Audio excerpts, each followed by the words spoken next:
Hello tout le monde, je vous souhaite la bienvenue sur Off the Mat.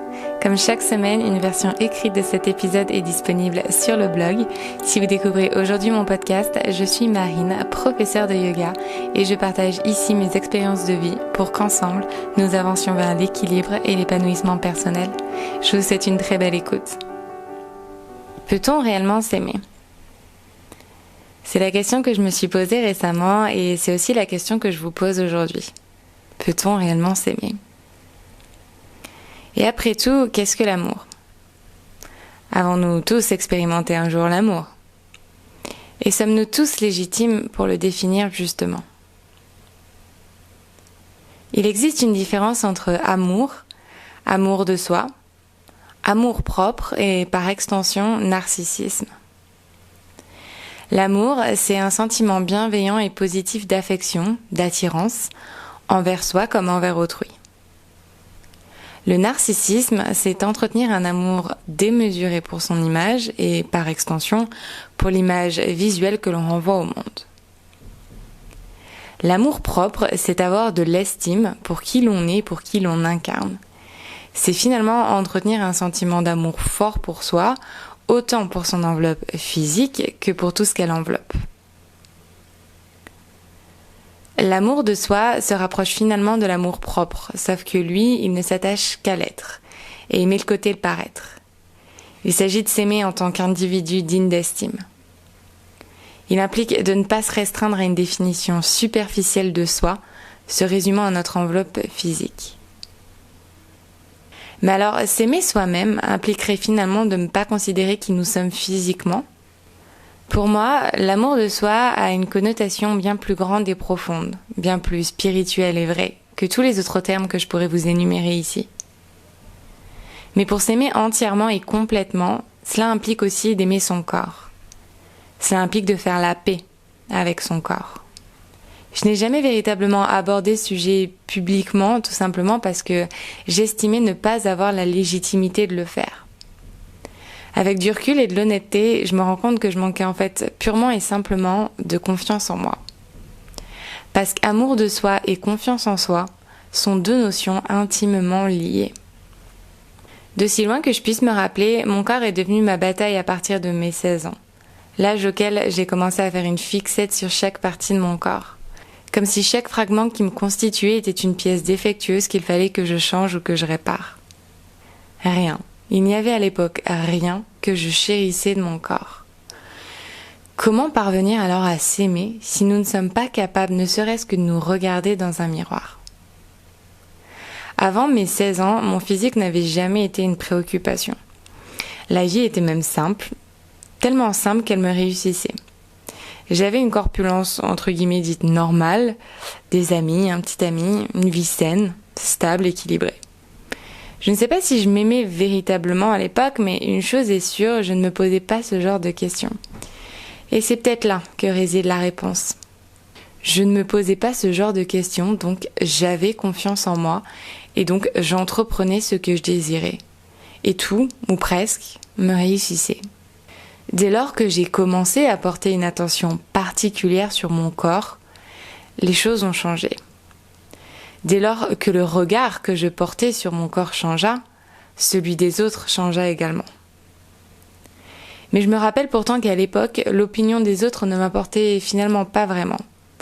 Ce qui m'importait réellement, c'était l'opinion que j'avais de moi-même. Et je crois que c'est ce qui est finalement de plus dur à gérer. Soi. Trouver la limite entre perfectionnisme et acceptation. Trouver ce juste milieu entre haine et narcissisme. Accepter le gris pour laisser le noir et le blanc au banc des remplaçants. Car oui, la perfection du corps, c'est ce qui nous pousse à nous livrer cette bataille infernale. Sauf que la perfection, c'est probablement le terme le plus subjectif qu'il puisse exister. Si je vous demande aujourd'hui, qu'est-ce qu'un corps de femme parfaite ? Nous aurions potentiellement la même définition, celle que la société en a faite. Mais si je vous demandais à vous qui m'écoutez, qu'est-ce qu'un corps parfait pour vous ? Il y a 15 ans, je vous aurais répondu qu'un corps parfait, c'est un corps proportionné, musclé mais pas trop, tonique mais pas trop, mince mais pas trop, élancé mais pas trop. Aujourd'hui, je vous répondrai qu'un corps parfait, c'est un corps en pleine santé. L'amour de soi débute dès lors que l'on est capable d'accepter et d'embrasser notre singularité. Nous sommes sans exception tous uniques. Sur cette vérité, comment voulez-vous que nous rentrions tous dans le même moule ? Et sur cette évidence, comment est-il alors possible d'être heureux si l'objectif que nous poursuivons inlassablement n'est tout simplement pas atteignable ?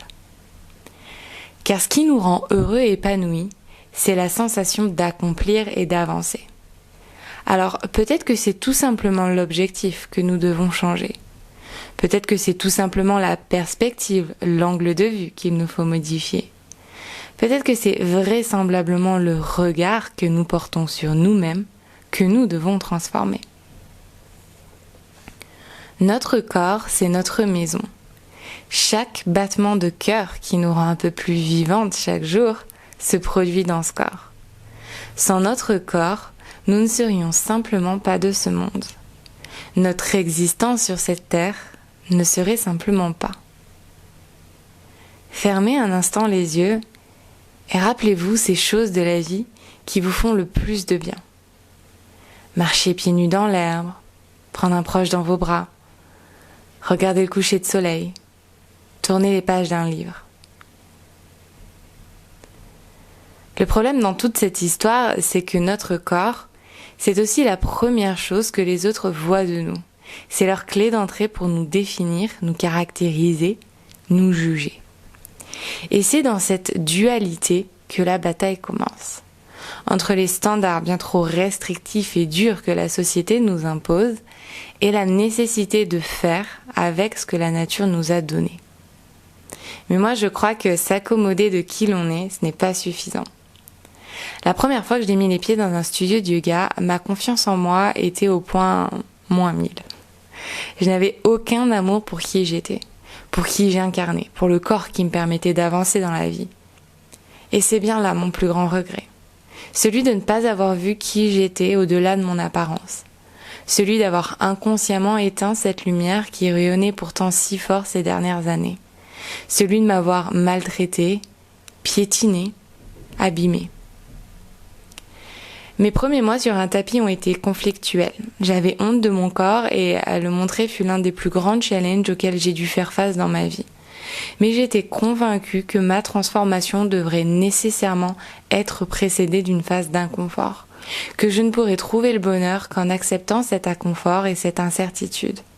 Mais peut-être que la force et le courage se construisent sur ce chemin-là. Aujourd'hui, je regarde mon corps dans le miroir et peu m'importe les changements, peu m'importe les transformations, car tout arrive pour une raison. Mon corps me parle, alors je l'écoute. Mon corps n'est plus un combat, nous sommes en paix, lui et moi. Parce que sans mon corps, je ne serais pas là. Sans mon cœur, je ne pourrais pas aimer. Sans ma bouche, je ne pourrais pas rire. Sans mon nez, je ne pourrais pas respirer. Sans mon corps, je ne pourrais pas voyager, je ne pourrais pas bouger, je ne pourrais pas danser.